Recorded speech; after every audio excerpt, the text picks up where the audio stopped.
পরিচালক মহোদয়ের নির্দেশনায় আমরা ভোক্তাধিকার সংরক্ষণ অধিদপ্তর, কৃষি বিপণন অধিদপ্তর এবং রোভার স্কাউটের সম্মানিত সদস্যরা আমরা কয়েকদিন ধরে একটানা মনিটরিং করতেছি বাজারের পণ্য সরবরাহ এবং পরিস্থিতি দেখার জন্যে।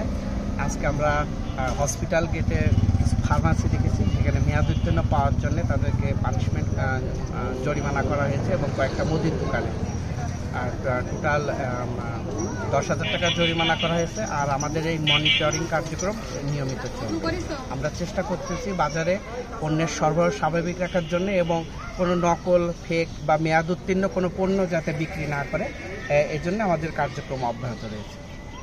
আপনারা কি কাঁচা বাজারে কোনো অভিযান করছেন? হ্যাঁ, আমরা আজকেও কাঁচা বাজারে মানে আমরা ভাইনা কাঁচা বাজারটা আমরা দেখেছি। গত দিনও আমরা একতা কাঁচা বাজার দেখেছি। আমরা এক একদিন এক একটা বাজারে যাচ্ছি, নতুন বাজার সব বাজারগুলো আমরা কাভার দিচ্ছি।